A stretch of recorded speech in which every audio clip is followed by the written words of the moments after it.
Hey everybody, I'm Shaun and welcome to Carnage Candy. Today I'm going to be breaking down my top 10 favorite personal horror movies of all time so you can get to know me a little bit better. I will say I do kind of suffer from recency bias a lot, so I'll try to keep that under control as we break down my top 10. Barbarian is about the Airbnb from hell. It is highly original and so much fun. It's got this awesome dichotomy of like these two split stories straight down the middle.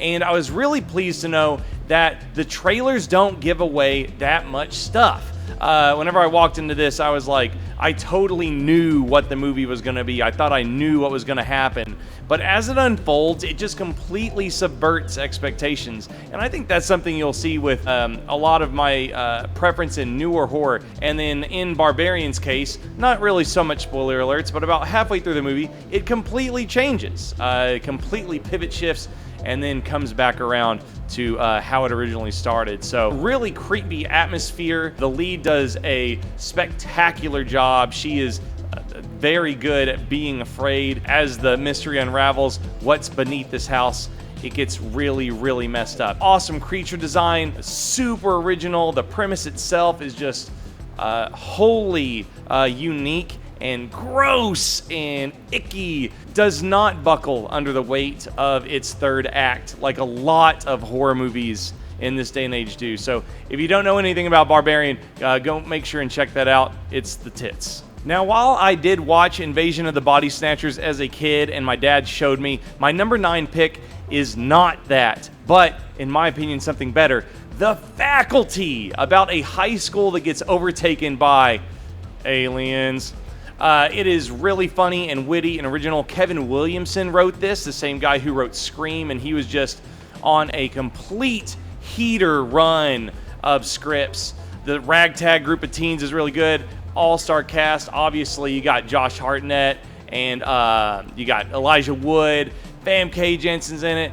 Oh my goodness gracious. Jordana Brewster when she was young. It's got really cool cast. The way that they engage and they show the cliques in the school is really neat. And once again, just like in Barbarian, has a really fun and absolutely crazy third act as the aliens begin to spread throughout the town. And it's made by Robert Rodriguez, who, kind of went not crazy, but his movies now are wild. It reminds me a lot of Zack Snyder, how he originally made kind of Dawn of the Dead, that remake, which was spectacular, and then kind of like... So, Faculty's awesome. Go check it out. What is undoubtedly a spectacular first horror movie for a young kid like myself, especially in the country, growing up in East Texas? At number 8, I've got Tremors, an awesome monster movie about giant worms that take over the small town of Perfection, Nevada. You got Kevin Bacon, who I believe famously said that he was desperate when he took this role as Val, a would-be handyman who helps with Fred Ward to stop these giant worms from taking over the town. He said he took this movie out of desperation, but then ended up, it's one of his most cherished roles. One of the movies he's best known for. One of the things I love about Tremors is it takes place during the day, just about the entire movie. So, I don't know, if you're a parent and you have kids and you want to kind of show them a monster movie that's a little safer. Yeah, it's a little scary, giant worms coming out of the ground, but it's overacted perfectly. The monsters are not so scary looking, as so are they are cool looking. So really good, I think, for a younger audience, and definitely one of the first movies that really invited me into the space of horror movies. I love Tremors to death, and I will say it's probably the movie I've seen the most on this list. Another thing that I absolutely love about horror is the sense of dread. There's a lot of movies that really make you feel helpless as a viewer, and man, it would just suck to be in that space, in that area of the movie. And I think that this movie, for me, does it better than any other movie in the way it's filmed and how gross the production is, but it's the Texas Chainsaw Massacre remake. This is deeply unsettling to me. The entire movie is just so grimy and gross and lived in, and the way that the violence unfolds, terribly realistic. And I think the dread more than anything of the fact that nobody is going to help them, and they're never going to be able to get away, right? Is what makes this movie so scary. On top of the horrible body horror, you got fingernail ripping. Ugh. You got chainsaw ripping. You got a stump that gets slapped with a handful of salt. I don't watch this movie often because of how much I don't like how it makes me feel, and ironically I think that makes really good horror. I'm curious about what you'll say for my number 6 spot, because I hope it's not too much of a safe bet. In this new James Wan kind of era of horror where we're seeing a lot more possession stuff with Insidious and Sinister and all these movies, I think that I like Conjuring 2 the most out of this new class of horror films. I think that it's just absolutely packed with really creepy situations. The fact that it has the nun and it has the Crooked Man in it, like, these are two images or ghost apparatuses that should have their own films, but this one's just jam-packed. Every time I go back to watch it again, I forget that there's so many scary moments that I think are the best moments of Annabelle, or of, like, I think, oh, that was in the Babadook. No, all of them are in the Conjuring 2. I think possession films, more than any other kind of films, are guilty of phoning in the third act. The new Nun movies are kind of like that. A possession movie, to stick the landing, really has to know exactly what it's doing. There's also a lot of heartfelt moments in it, like whenever he's singing, I believe it's Elvis Presley, I think he's strumming on the guitar. So you really care about this family. You really are scared for the kids. Overall, awesome, terrifying, great third act, and just packed with really, really spooky monsters. So I love Conjuring 2. Oh my God, are you kidding me? No. There's not enough horror movies that make you think, did I see that? I think that Hereditary is a very fun and awesome cult horror movie. You've got these weird mini dioramas with our main characters, that shocking twist basically at the end of Act 1 that changes the entire structure of the movie. These deep, horrible themes of motherhood and like what it means to love your children and be there for them, as well as that awesome subversion of expectations. There's a scene where they throw that book into the fire and the husband bursts into flames. I remember the first time I watched this, I was on an airplane and Grayson was sitting behind me watching how I was kind of processing it.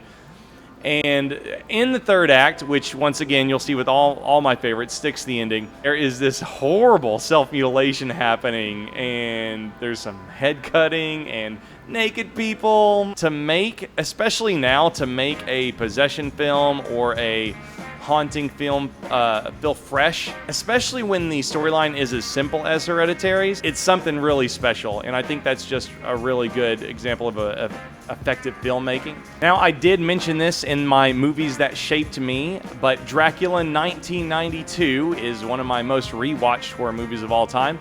I really watched this a lot because I knew I wasn't allowed to watch it, but as an adult and you're kind of checking it out, you realize that more than anything, the production design brings you back to Dracula. The costume work is amazing. It's acted like a play. But if you look at this wardrobe and how, see, they're on these slides and it's all very nightmarish. The entire thing is so brilliantly disturbing, and if any of it feels cheap or awkward, like this bedroom scene or this weird shadow, like, it's so deliberate and great, and just there's something to be said about, yeah, put some LEDs on them and then put them in the dark, right? Gary Oldman acts his ass off. He's just so gross. And Anthony Hopkins is great. Yes, Keanu Reeves is miscast, but I'm willing to forgive him. But the sexual energy, the cheesiness, again, costume design, the score, oh my goodness gracious. It just gets inside of you. And all-time great. I'll watch this anytime, anywhere, any day of the week. And it's based on one of the greatest novel works of all time. One of the first found footages ever. If you didn't know, Dracula is written through the diaries of its characters, so it's like the first found footage film ever. The film isn't, but the book is. You know what I mean. Probably the movie that made me turn a real corner and divert hard into that late 90s, early 2000s horror love that stuck with me for life was Scream 1, which I watched from behind closed eyes for about the first 40 minutes. I watched it like this, and then by the end, I was so thirsty to know who the killer was. I was guessing who was wearing the black boots. I was saying, oh, it's Billy. No, it's the sheriff. No, it's the dad. And that kind of play that Scream has with making fun of the movies that I had already seen a lot, like Friday the 13th or, the Halloween films, and then poking a lot of fun, made horror digestible for me as a young person. Not only was it just like, obviously Sidney Prescott is making all the right decisions, and then you have Randy, who's the everyman geek, kind of fighting for us and helping us learn how to survive the situations, but it being so terrifying in the beginning, but then transforming my take on it because it became funny, and then Sidney starts whooping ass at the end. It made me realize that I can digest this, right? I can understand, process horror, and be braver, I guess, because through Sidney, and I'm sure a lot how Grayson admires Laurie Strode, right? I found it to be like, if Sidney could do it, I could do it too. And that kind of murder mystery angle of it really changed everything. Obviously inspired a generation of horror for the next decade. And none of them were as good as the original Scream, and I will cherish it forever. Scream is the best. Well, the third best. Like Texas Chainsaw Massacre, that existential dread really hits for me with my number 2 pick.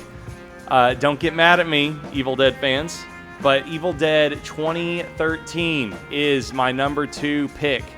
It is so violent and so gross. And more than anything, I love it when you can't trust a lead character.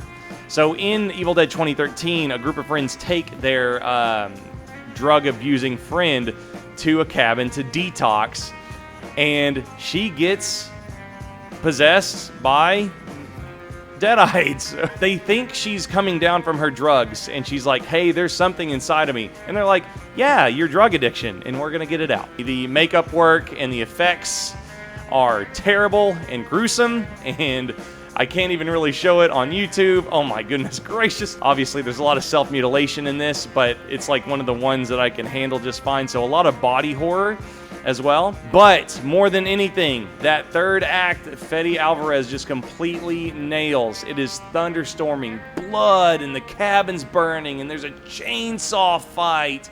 It's just so metal. Maybe one of the most metal movies ever. And I know that the Evil Dead community, at least from what I see on Reddit, they like it fine. They think it's really great. I think it's one of the greatest horror films ever made. And like I said before, I don't watch it a lot because it's so grody. It kind of puts a lot of weight on you. But man, just what a fun, nasty time. So with what you know about what I've already said is that I love a movie that has a sense of dread and hopelessness. I love great makeup and creature effects. I love a third act that sticks the landing, and I love just cool characters that know what they're doing. And of course, there's no real movie that does that quite like the original Thing. Not original, but the older Thing that John Carpenter made with my boy Kurt Russell. McCready's super awesome. Just so many scenes in this that I'm sure we're going to make content out of later just by simple analysis and breakdown. Operation scene, the dog scene, and the first torching the Thing out in the open right here in the campfire scene, blood test scene, and that conclusion, which is for me the best movie ending of all time. With Keith David and Kurt Russell just stranded in that outpost tower thinking about, let's just sit here a while and wait, But the thing is funny, and it's aged well, and the creature effects are just so fun, and Kurt Russell is just so full of charisma, and it's scary. The Thing is the mecca, the Ayatollah of rock and roll. Every horror movie should aspire to be of quality and consideration like The Thing, and it's the best. I haven't watched Grayson's video yet, so I don't know if he said the same thing. Thank you for watching my top 10 horror movies of all time, my personal favorites. You could have seen this early over on patreon.com/hangtime, which is our master Patreon, where you can support all of our VOD content just like this. If you missed Grayson's personal top 10 favorite horror films, make sure and go click it right here and subscribe to the channel if you haven't. I hope you have a great day, and we'll see you next time here on Carnage Candy.